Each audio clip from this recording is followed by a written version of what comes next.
Welcome to The Catalyst, an exciting and insightful podcast produced by Northeast Iowa Community College. I'm your host, Amy Lasik. Together, we'll explore the people, programs, and partnerships that make Northeast Iowa Community College unique. From student success stories to behind-the-scenes info about athletics, innovation, and industry collaboration, each episode dives deeper into your community's college. Get ready for an inside look at the impact of community-driven education at NICC. Well, hello, everyone. Welcome to another episode of The Catalyst. Today, we are excited to welcome Susan Frew. Susan was just here at NICC just a couple months ago talking to us about AI, and backed by popular demand, we're bringing her back in October. Susan is a highly accomplished entrepreneur, keynote speaker, and super user of AI.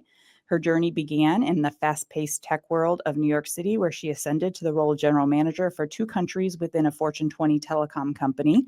She later successfully applied her leadership and business acumen to her own Inc. 5000 home services company. And now Susan masterfully integrates her diverse experience to demystify AI, providing practical real-world strategies for business leaders and entrepreneurs. Susan, welcome. Wow, Woo! thank you. So, yeah, those intros says, wow, you're old because you've done all those things. That's basically. We're so excited to have you back, and I'm excited to talk to you about AI today, because it was just a couple years ago where I was sitting here going, this sounds kind of interesting, this AI thing. I don't really know, and now I use it every day. And so for those that might still be on that little hazy area of they're not sure how they're going to use it, how would you talk about AI to those folks? Well, so I've created a name for those folks, and they are called the digital denialists. And those are people who are pretending that this giant wave of technology that's coming towards us, no matter what you do or where you are, there's really not going to be any way to avoid it. It's infiltrated every single part of our world. Everything has got AI infused now, and it just keeps getting faster and faster and faster. And my thought on it is always like, why wouldn't you want to learn about it more than taking that step back? And that's still what I see, though. Oh, it's so true. And you really have jumped into that AI pool pretty deep. What have you learned through your journey with that? Well, what I have learned through my journey is that you need to pick a lane, because there are so many different AIs out there. There's actually a website called There's an AI for That. And they're an aggregator in a sort, because they capture how many AIs that they can record that are in use at any given time. Wow. And when I first started, it was 7,000, and now it's over 30,000 on some days. Wow. So if you're a business leader, or you just want to ingrain it into your personal life, pick one. So if you're going to use ChatGPT, or which is OpenAI, or you're going to use Gemini, which is Google, or Meta, which is Facebook, and Microsoft, like, pick one and start playing around with it, and do simple, fun things with it. Can I give you an example of a really for sure thing I figured out the other day? So I don't know. This isn't going to apply to all of your listeners, but I struggle with putting on my own makeup, like in a really great way, like where you would hire a makeup artist, and you see all these people on social media with the contouring, and they're drawing all these stripes all over their faces, and then they look like a movie star. I'm like, I want to learn how to do that. So I started watching a few YouTube videos. I'm like, oh, man, I can't get this. So I took a picture of all of my makeup, and I laid it all out on the counter, took a picture of all of it, and I put it into ChatGPT, and I asked it to give me instructions on how I could apply my makeup. And I wanted a daily look, and then I wanted one for on stage, and using all of my brushes. And it went through every single color I have this big eyeshadow palette. It went through every single color and said, put this one here, put this one there, blend this one here, it was amazing. Oh, wow. Like, guess what I'm going to try tonight. Yes, simple, right? Like, yeah. Because you have this stuff done, at a salon or Ulta Beauty or whatever. You're like, I'll never be able to do this at home, but it did it for me. And then it kept asking follow-up questions like, And it didn't make me go out and buy any more stuff, which was also pretty cool. That is way cool. Yeah, I've heard people doing that with like the contents of their refrigerator. And what can I make tonight based off of what I have? So lots of cool Yeah. things that you can do. I was actually reading your newsletter this morning, and you talk about human in the loop concept. And I know there's a lot of fear out there with AI about thinking AI is going to replace people, but really it's more about how can it assist you. So can you talk about that concept, human in the loop? Sure.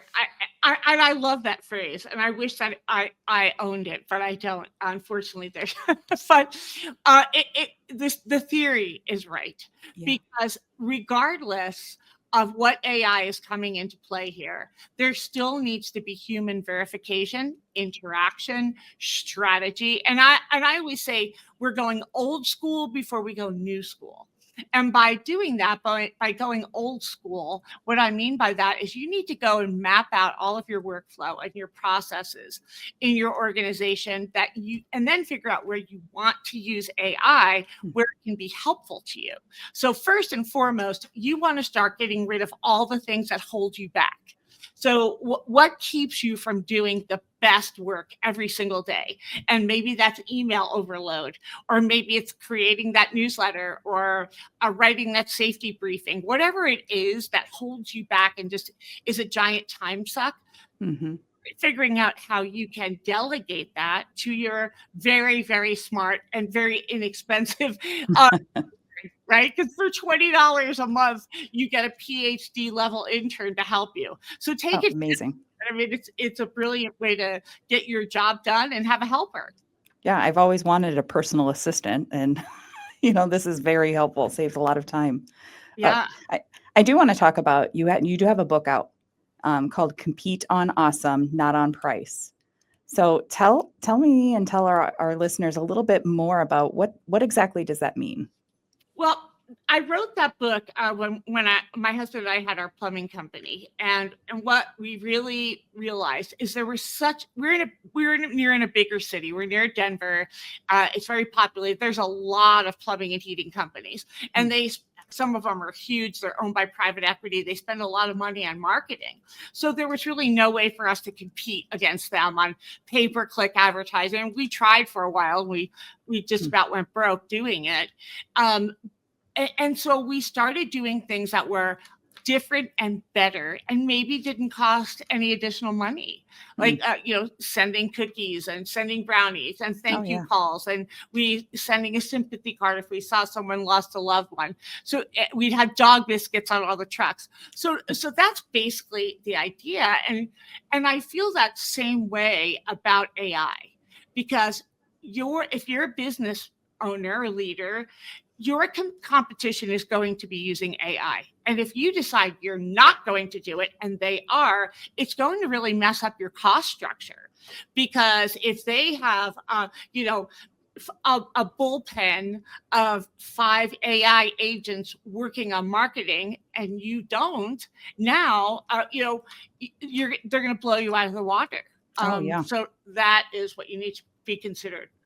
Yeah, that's a really very, very good point, and one that I think a lot of business leaders and companies really need to be thinking about is how AI can elevate their business, whether it's saving time, saving money. And I'm sure you've encountered a lot of different businesses through your work and conversations. And can you give us a couple other examples of what you've seen on how AI can help those businesses? Yeah, so I was working with a manufacturing organization and I taught them how to use the visual mode on their phones to be able to analyze their manufacturing line.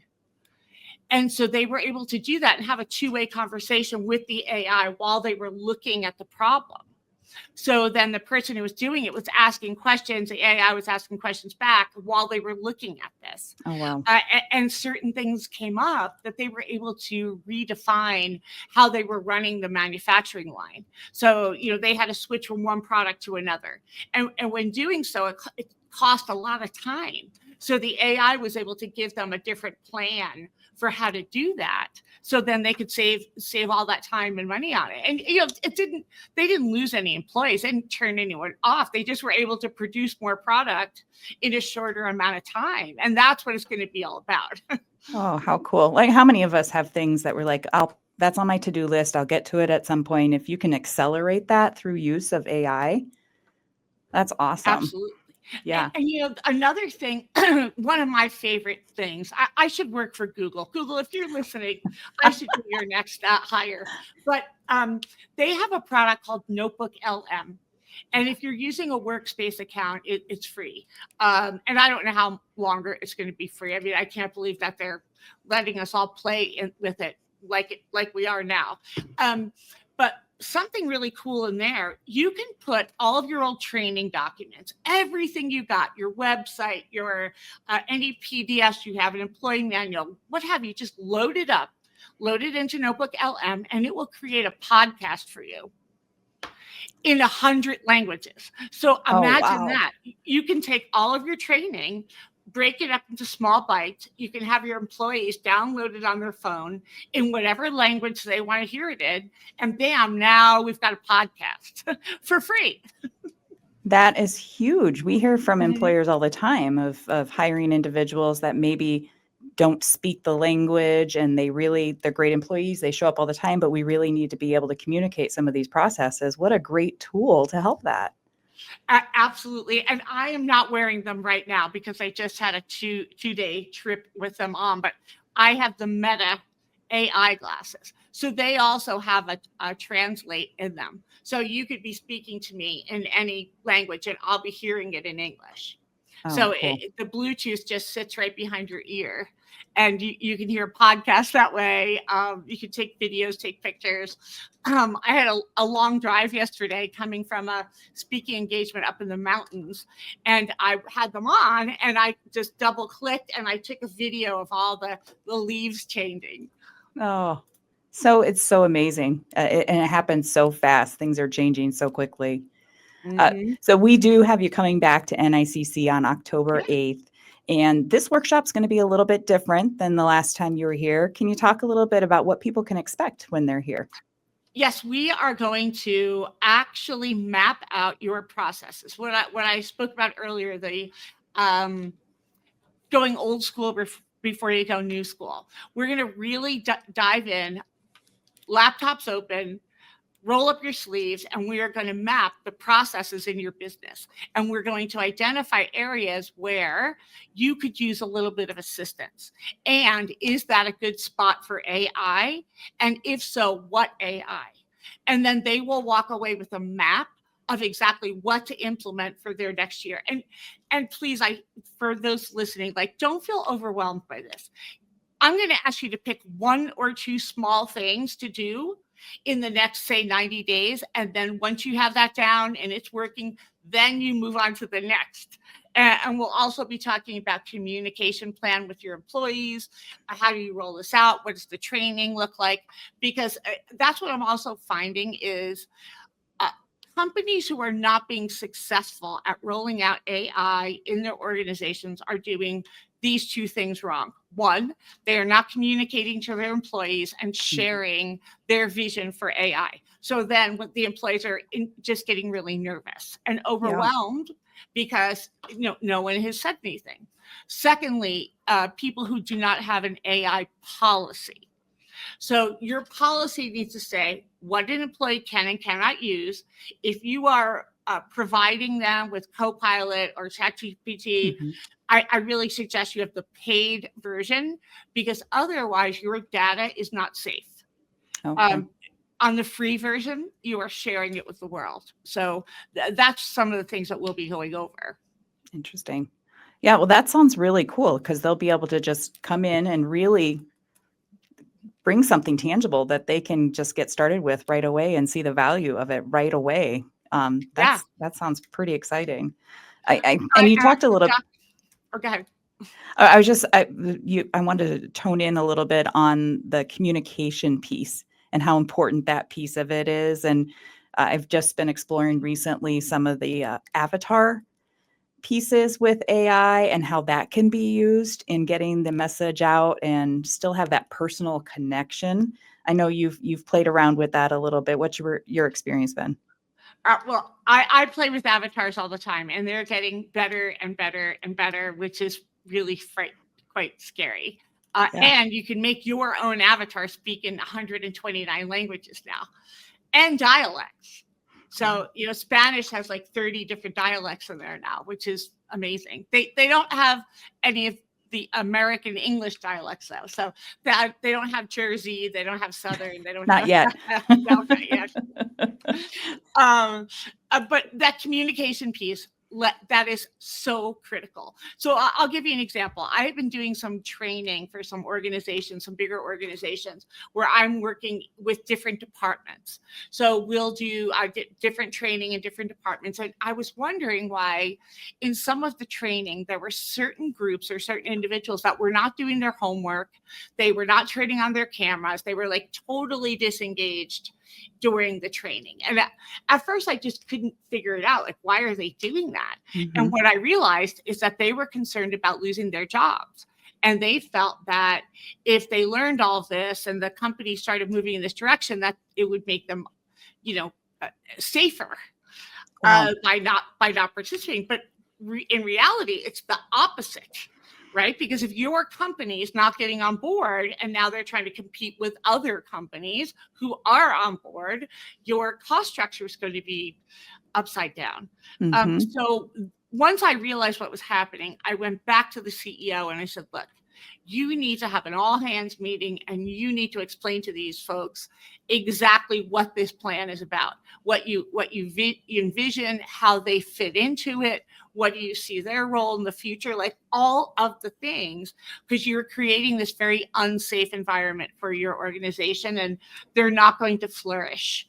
It's going to go the other direction. We thought quiet quitting was a problem. This is a whole new Right. epidemic, and it's all across the board. Right. And I wish I remember who said it, but I remember hearing at one point in the last year about how AI isn't going to replace jobs. People who don't know how to use AI or unwilling to utilize AI might be replaced. So Yeah, it's so important for them to jump in. I see that, but but I run into people still to this day that go, "I'm not really a computer person." Yeah. Okay, well, the cool thing is, even if you're not a computer person, all you need is a microphone and a subscription, and you could get anything done. It doesn't matter. Computer skills are not. In fact, a lot of data scientists believe that the keyboard is going out of style. Like I use this very infrequently. I use this all the Yeah. time. I have it right here. I speak when I want. You get better results, and you're a lot faster that way. Yeah. My 7th grade typing teacher wouldn't want to hear that, but I think it's true. I am. Yeah. I think I'm thinking about AI kind of the same way I think about what it was like in 2008, 2010 with social media, where it was, oh, we might need that at some time in the future if you're a business. But now it's like you don't have a choice. You really need to dip your toe in, jump into the water, and figure out how AI fits within your business. Mm-hmm. But if you do it the opposite way and you like spend all this money and you bring in this AI program and you're trying to shove it in the corners of your company, Mhm. it's not going to work. You have to map it out. You have to say, where's the best use here? And then keeping that human in the loop. Mhm. So even something complicated, if you're doing something with coding, say, you still need a human coder to be supervising that project. Do not become Klarna. So I don't know if you've heard that story about Klarna. No, I haven't.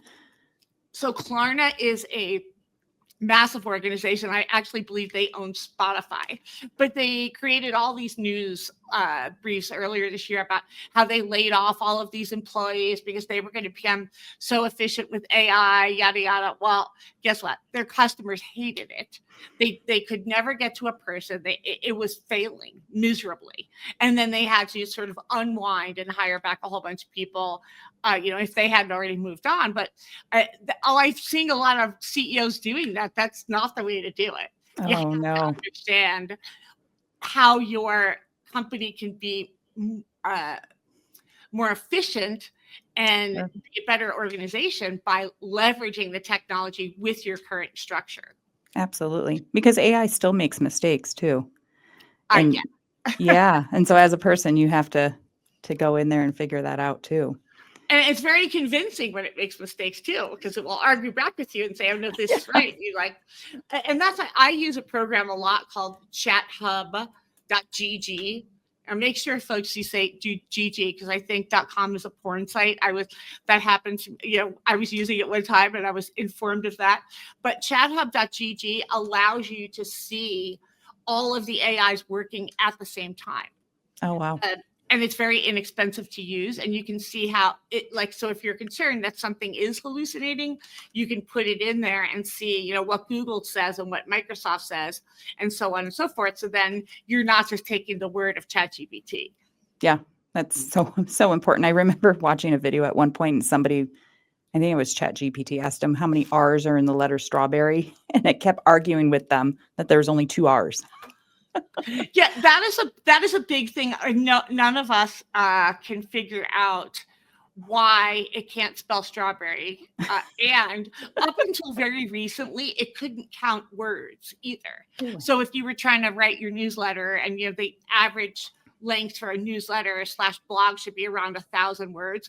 No way, it would give you like 400, 1,800. It wouldn't even come anywhere close. Wow. Wow. Well, if somebody's listening that owns a business or a business leader, what would be one key insight or challenge that you think they need to be thinking about when it comes to AI? Well, sort of low hanging fruit in AI, if you're a business leader, a business owner, is start having a conversation with it about your 2026 goals. So you could be speaking just in generalities, like I own this kind of shop. Last year, we had this many employees. We created this much revenue.